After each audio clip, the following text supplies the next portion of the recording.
तो उधर अयोध्या में राम मंदिर को उड़ाने की साजिश के खुलासे के बाद से यूपी एटीएस ने संदिग्ध आतंकी अब्दुल रहमान का नेटवर्क खंगालना शुरू कर दिया है। एटीएस की टीमों ने लखनऊ, आजमगढ़, बलिया और मऊ में ताबड़तोड़ छापेमारी की है। 2 सूबे की फोर्स ने आतंकी नेटवर्क को एक्सपोज किया है। आपको एक रिपोर्ट दिखाते हैं।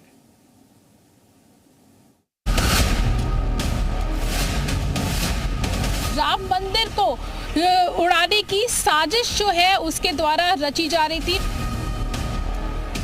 शंकर बनकर रामलला पर आतंकी हमले की साजिश एक्सपोज। अयोध्या के राम मंदिर को दहलाने का आतंकी प्लान फेल। महाकुंभ में हमले की धमकी देने वाले आतंकियों ने अयोध्या के राम मंदिर पर अटैक की साजिश रची थी। हिंदुओं की आस्था के केंद्र को ध्वस्त करने के नापाक मंसूबे पाले थे। शंकर बनकर एक संदिग्ध आतंकी राम मंदिर को टारगेट करने की फिराक में था, जिसका खुलासा उसकी गिरफ्तारी के बाद हुआ है।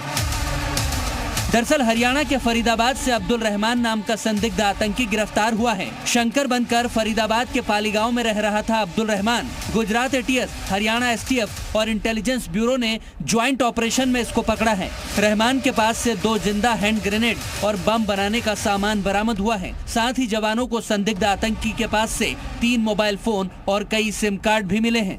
अब्दुल रहमान नाम का एक संदिग्ध जो है जिसको एटीएस ने गिरफ्तार किया था और राम मंदिर को उड़ाने की साजिश जो है उसके द्वारा रची जा रही थी और उसके चलते और अब एटीएस जो है वो एक्शन मोड पे नजर आ रही है। और साथ ही आजमगढ़, बलिया, मऊ यहाँ पर लगातार एटीएस की जो रेड है वो यहाँ पर जारी है। 6 लोगों को, संदिग्ध 6 लोगों को उनकी रडार पर है। और साथ ही लखनऊ में भी सूत्रों के हवाले से लखनऊ में भी एटीएस की जो रेड है वो लगातार चल रही है।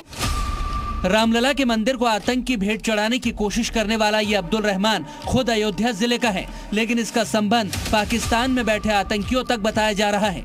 19 साल का अब्दुल रहमान अयोध्या के मिल्कीपुर के मजनाई गांव का रहने वाला है। पड़ोसियों की माने तो अब्दुल रहमान 5 वक्त का नमाजी और मजहबी रूप से कट्टर हैं। अयोध्या से वो 2 बार दिल्ली, विशाखापट्टनम, पंजाब और हरियाणा तक गया। ये उसके आतंकी नेटवर्क का भी हिस्सा हो सकता है। उसके पिता भी कई लोगों के साथ जाने की बात कबूल कर रहे हैं। बाहर कहाँ जाते थे? बाहर कभी नहीं, कहीं नहीं, खाली एक बार दिल्ली गए थे बस। कितने महीने पहले?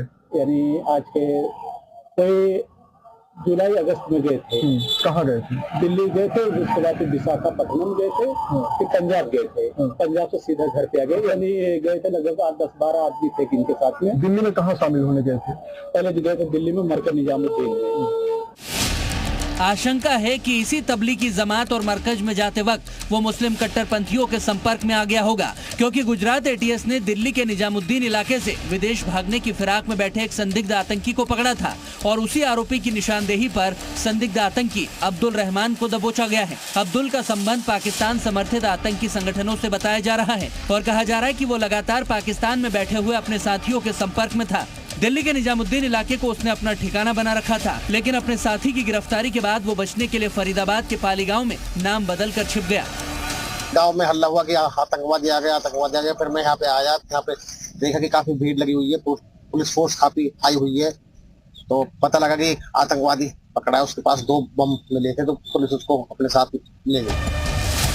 अब्दुल रहमान की गिरफ्तारी के बाद गुजरात एटीएस और हरियाणा एसटीएफ की ज्वाइंट टीम रविवार की रात को ही मजनाई गांव पहुंच गई और रहमान के घर छानबीन कर उसके मां बाप से लंबी पूछताछ की। इस दौरान कई चीजें बरामद हुई हैं। पुलिस भी आई थी यहाँ पे? जी, रात में आई थी, छापा भी मारी थी, 2 दिन बरामद हुआ, वो लेकर गए। अच्छा, क्या क्या बरामद हुआ है? अब इसमें उनके पास जो पैसा वैसा था, और या तो जो बच्चे लोग खेलते हैं ना लकड़ी का बंदूक बनाकर, ये सब लेकर गए। 1 मार्च से घर से मरकज में जाने का कहकर निकला बेटा एजेंसियों के हत्थे चढ़ गया, लेकिन गरीबी में जी रहा परिवार मानने को तैयार नहीं है कि उसका बेटा आतंकी गतिविधियों में शामिल है। लेकिन अब्दुल के आतंकी मंसूबों की जड़ें काफी गहरी हैं। याद कीजिए, महाकुंभ के दौरान अयोध्या के राम मंदिर में एक ड्रोन गिरा था, जिसके मामले में गुड़गांव के एक यूट्यूबर को पकड़ा गया था। और अब उसी हरियाणा के फरीदाबाद से अब्दुल रहमान को मंदिर पर हमले की साजिश रचने के आरोप में दबोचा गया है। तो क्या दोनों का कोई लिंक है? कहीं अब्दुल ने ही रेकी तो नहीं करवाई? इस एंगल से भी तफ्तीश की जा रही है। आपड़ा भगवान श्री रामलल्लाजीનું મંદિર અને ત્યાં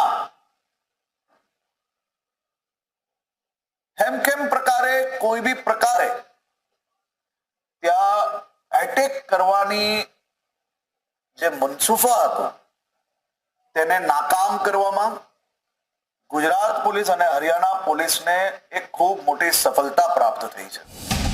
फिलहाल संदिग्ध आतंकी अब्दुल रहमान को कोर्ट ने 10 दिनों की रिमांड पर भेजा है, जहां उससे सख्ती से और भी पूछताछ होगी, जिनमें राम मंदिर पर हमले का उसका नापाक प्लान और पाकिस्तानी आतंकियों से कनेक्शन का पूरा कच्चा चिट्ठा सामने आ जाएगा। फरीदाबाद से अमित चौधरी, अयोध्या से प्रवेश पांडे और लखनऊ से प्रीति चौधरी के साथ ब्यूरो रिपोर्ट जी मीडिया।